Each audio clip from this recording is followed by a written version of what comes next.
Ever get that feeling like reality's just a little bit off? Like something's not quite adding up? It's a question that's haunted philosophers and sci-fi writers for ages. And thanks to a certain mind-bending 1999 film, The Matrix. exactly, it's gone totally mainstream. Suddenly, everyone's seeing glitches in the system. So today, we're diving deep into the question that won't go away. Are we living in the Matrix? And to really unpack that, we need to go back even further, before red pills and bullet time. Way back. Think centuries to the realm of pure thought. Philosophy. Philosophy.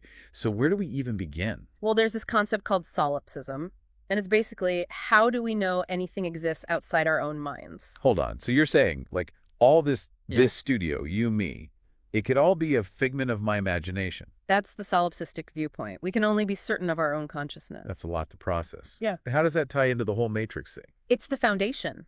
See, the Matrix takes that what is reality question Right. and throws in a layer of technology. Okay, so we're not just brains in vats. We're brains in some kind of supercomputer. That's the gist of the simulation hypothesis. It says, what if we're not the first civilization to reach a certain level of technological sophistication? And by sophistication, you mean? The ability to create simulations that are indistinguishable from reality. So like super realistic video games. Except imagine a simulation so advanced, it simulates every atom, every law of physics. Wait, but if we're in a simulation, wouldn't there be signs? Glitches in the code? Uh-huh. Now you're thinking like someone trying to break free? Well, in the movie, there were those moments, right, where Yeah. Neo sees through the Matrix's facade. Right, but those were dramatic choices for the film. Yeah. A truly advanced simulation. Those glitches wouldn't be so obvious. Okay, but let's say, just for argument's sake, we are in a simulation. Yeah. What changes? Now that's where things get really interesting. It challenges our entire understanding of free will. If our reality is pre-programmed, are we really making choices? Or are we just following the script? Whoa, heavy stuff. It forces us to re-examine everything. Our purpose, our relationships, even our concept of self. So how do we grapple with that? I mean, how do we even know if we're in a simulation or not? That's the ultimate question. And honestly, there might not be a definitive answer. So we're just left wondering. Not necessarily. Remember Neo's choice. Red pill, blue pill. Truth or blissful ignorance. Yeah, that scene always stuck with me. It perfectly captures the dilemma.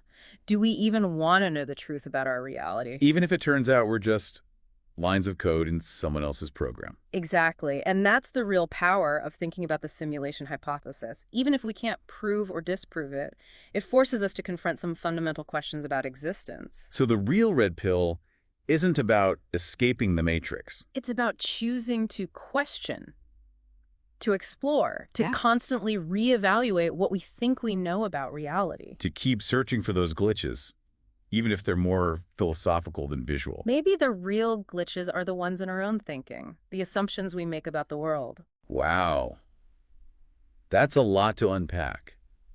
So for everyone listening, next time you feel that little flicker of doubt that something's not right, sensation, Don't dismiss it. embrace that curiosity. Maybe you'll find your own answer to the Matrix question. And maybe, just maybe, the journey of questioning is more important than the answer itself. Thanks for joining us on this deep dive into Quassel Everything. Keep questioning, keep wondering, keep searching. Until next time.